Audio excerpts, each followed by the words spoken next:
Letter ఒకటి మీడియాకి circulate అయింది. హ్మ్.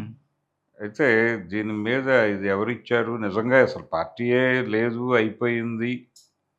నామరూపాలు లేకుండా చేసేసాము అన్న ధోరణిలో కేంద్ర ప్రభుత్వం వ్యవహరించింది గానీ, ఆ మాట అయితే అనలేదు. హ్మ్. పార్లమెంట్‌లో అమిత్ షా గారు మాట్లాడిన ప్రసంగంలో బస్తర్ వరకు దూరం పెట్టగలిగాము అని మాత్రమే చెప్పాడు. చెప్పారు. నక్సల్ ముక్త్ భారత్ అనుకున్నాం గానీ, నక్సల్ ముక్త్ బస్తర్ సాధించగలిగామనే మాటయితే చెప్పాడాయన. హ్మ్. అంటే బస్తర్ బయట ఉన్నారు అనే ఒక పద్ధతిలోనే ఆయన ప్రసంగం నడిచింది. హ్మ్. కాబట్టి ఉన్నారు అనేది ఆల్రెడీ ఇప్పుడు మొన్న జరిగినటువంటి ఎన్‌కౌంటర్‌లో ఆవిడ కామ్రేడ్ భాగ్య చనిపోయింది. ఆవిడ మృతదేహం ఇక్కడికొచ్చింది. అంత్యక్రియలు జరిగాయి. సిద్దిపేట దగ్గర హ్మ్. ధర్మారం గ్రామంలో. కాబట్టి ఉన్నారింకా. ఆ పార్టీ తాలూకా క్యాడరు, నాయకులు ఇంకా లోపల ఉన్నారు. వాళ్ళల్లో ఎవరైనా రియాక్ట్ అయ్యి వాళ్ళు ఒక అవగాహనకొచ్చి ఈ లేఖ పంపి కూడా ఉండొచ్చు.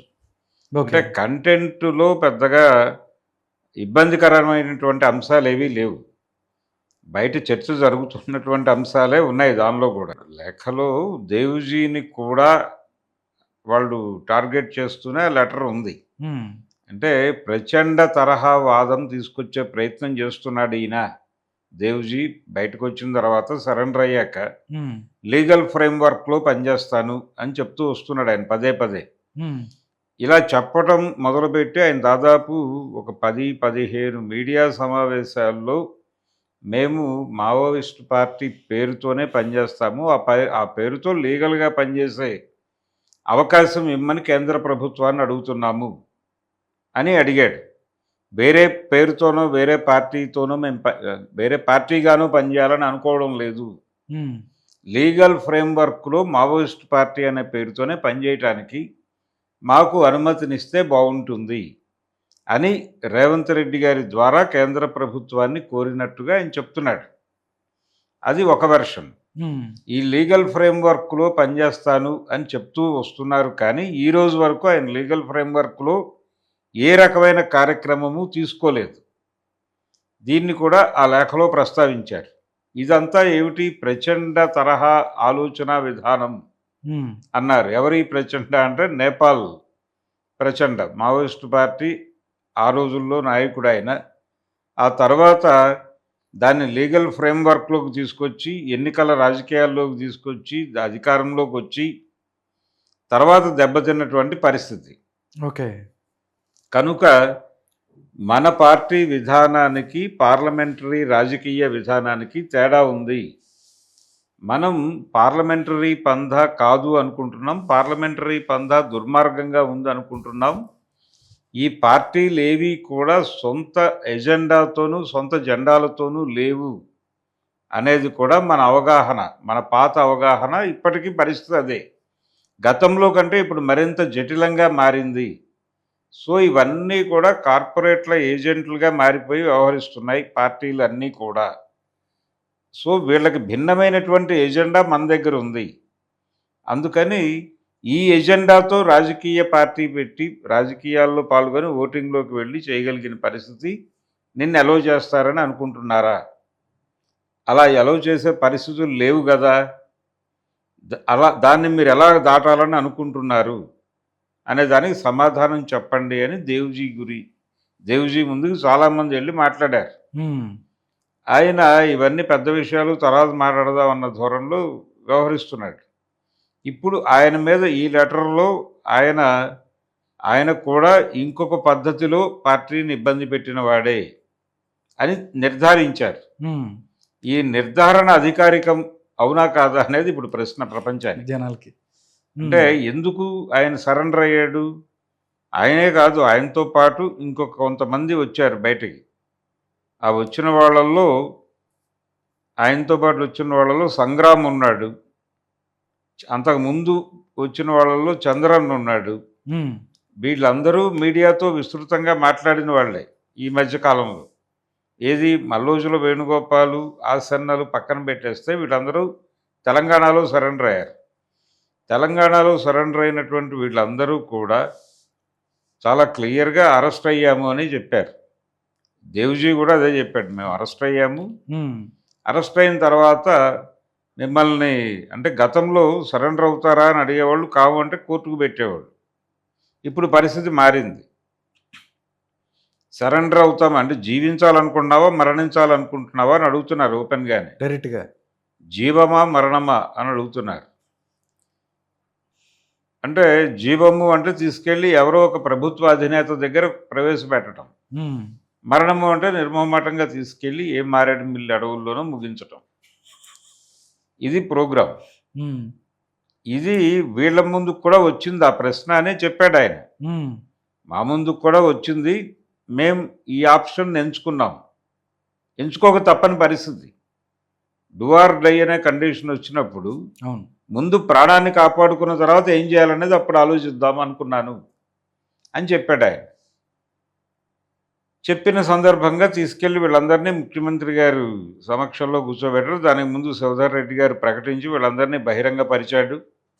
లీగలైజ్ అనే పదం వాడాలి అని అంటున్నారు కాబట్టి బహిరంగపరిచారు అనుకుందాం. హ్మ్.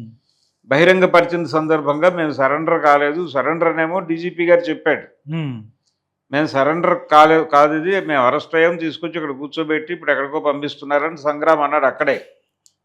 స్పాట్‌లోనే. హ్మ్. ఈయన కొంచెం మొహమాటంగా ఇప్పుడు మీరు అడిగే ప్రశ్నలకి సమాధానం చెప్పే పరిస్థితి లేదు. అయినప్పటికీ మేము త్వరలోనే విడిగా మాట్లాడతాను మీ అందరితోనూ అని చెబుతూ ఈయన లీగల్ ఫ్రేమ్‌వర్క్‌లో పనిచేయాలనుకుంటున్నామనే మాట చెప్పాడు మొదటిసారి. హ్మ్. సరెండర్ అయిన రోజు చెప్పిన మొదటి మాట అది ఆయన. అక్కడి నుంచి ఓకే. మీరు లీగల్ ఫ్రేమ్‌వర్క్‌లో పనిచేయాలని చెప్పి చాలా కాలమైంది. ఈ లోపల మీ ముందుకు చాలా సమస్యలు వచ్చినాయి. వాటి మీద మీరు లీగల్ ఫ్రేమ్‌వర్క్‌లో ఎందుకు పనిచేయలేదు అని జనాలు అడుగుతున్నారు. హ్మ్. ఇప్పుడు మీరు ఆదేశాలు ఇచ్చారు కాబట్టి బ్లాస్టింగులు చేసో, మీరు ఆదేశాలు ఇచ్చారు కాబట్టి అక్కడ నిరసన దీక్షలు చేసో, మీరిచ్చిన ప్రోగ్రామ్స్‌లో పాల్గొని అరెస్ట్ అయిపోయి జైళ్ళల్లో మగ్గుతున్న వాళ్ళు ఉన్నారు. వాళ్ళ విడుదల గురించి మీరేమైనా ప్రయత్నం చేశారా? అలాగే లీగల్ ఫ్రేమ్‌వర్క్‌లోనే. అలాగే మీకు షెల్టర్‌లు ఇచ్చి, మీకు భోజనాలు పెట్టి జైళ్ళల్లో ఉన్నవాళ్ళు కూడా ఉన్నారు సంవత్సరాల తరబడి.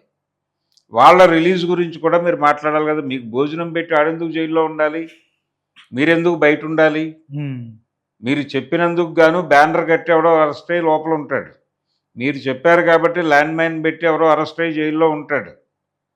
మీరేమో బయటున్నప్పుడు మీరు బ్రెయిన్ బిహైండ్‌గా ఉండి చేసిన పనులకి పట్కారులుగా పనిచేస్తున్న వాళ్ళకి ఎందుకు శిక్షలుండాలి? మీరు ప్రభుత్వంతో నెగోషియేట్ చేయాలి గదా! హ్మ్. అయ్యా! మేము పురమాయించిన మనుషులు వాళ్ళందరూ. మా క్యాడరు. మా క్యాడరు మేము చెప్పిన పనులు చేసే వాళ్ళు అరెస్ట్ అయ్యి ఉన్నారు. మేము సరెండర్ అయ్యాం. కాబట్టి వాళ్ళని కూడా వదిలిపెట్టేయండి అని చెప్పాలి. అని అడగాలి కదా! హ్మ్. ఎన్ఐఏ దాడులు ఎందుకు జరుగుతున్నాయి ఈ రాష్ట్రంలో అని అడగాలి కదా మీరు ప్రభుత్వాన్ని. ఎందుకు నోటీసులు ఇచ్చి 2, 3 గంటల పాటు ఒక్కొక్కళ్ళని పిలిచి వేధిస్తున్నారు అని మీరు అడిగారా? ఆల్రెడీ ఎన్ఐఏ వాళ్ళ కస్టడీలో ఉన్నటువంటి ఎన్ఐఏ రిలీజ్ గురించి మీరేమైనా ప్రభుత్వంతో నెగోషియేట్ చేశారా లీగల్ ఫ్రేమ్‌వర్క్‌లోనే? హ్మ్. ఈ పనులన్నీ ఉన్నాయి కదా మీ ముందు.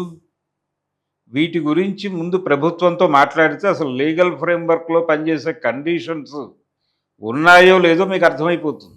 హ్మ్. మీరు పని చేయనంత కాలం పని చేయాలి, ఇలా చేయాలి అనే అనుకుంటారు మీరు. ఇప్పుడు ఆయుధం పట్టుకోవటమే తప్పు, ఆయుధం గురించి ఆలోచించటమే తప్పు అని బయట కొంతమంది మేధావులు మాట్లాడుతున్నారు. ఆయుధం మీద పిచ్చితోనో, వ్యామోహంతోనో ఆయుధాలు పట్టుకోలేదు వాళ్ళు. అనివార్యమై ఆయుధాలు పట్టుకున్నారు. అనివార్యమై అవతలవాడు దాడి చేసినప్పుడు, అవతలవాడు తుపాకీతో మీద పడ్డప్పుడు పూచిక పుల్లలతో వాడిని ఎదుర్కోవడం కుదిరే పని కాదు. తుపాకీతో దాడి చేసిన వాడితో తుపాకీతోనే యుద్ధం చేయాల్సి ఉంటుంది. హ్మ్. అందుకనే ఆయుధాలు వచ్చినాయి పార్టీ చేతిలోకి. కానీ నిజానికి సెంట్రల్ ఆర్గనైజింగ్ కమిటీగా ఇది ఉన్న రోజుల్లోనూ, పీపుల్స్ వార్‌గా ఉన్న రోజుల్లోనూ, రాడికల్ విద్యార్థి యువజన సమాఖ్య పెట్టి హ్మ్. గ్రామాల్లోకి యువకుల్ని పంపించిన సందర్భంలోనూ వాళ్ళ చేతుల్లో ఆయుధాలు లేవు. ఆ తర్వాత 85 నాటికి పరిస్థితిలో మార్పొచ్చి ప్రభుత్వం దాడులు పెరిగి గత్యంతరం లేని పరిస్థితుల్లో పర్టిక్యులర్‌గా ఎన్టీ రామారావు ముఖ్యమంత్రిగా ఉండగా అమలు జరిగినటువంటి ఆటా మాటా పాటా బంద్ హుహు. అనే కార్యక్రమం దగ్గర నుంచి ఆయుధాలు పట్టుకోక తప్పని పరిస్థితి అనివార్యమైంది.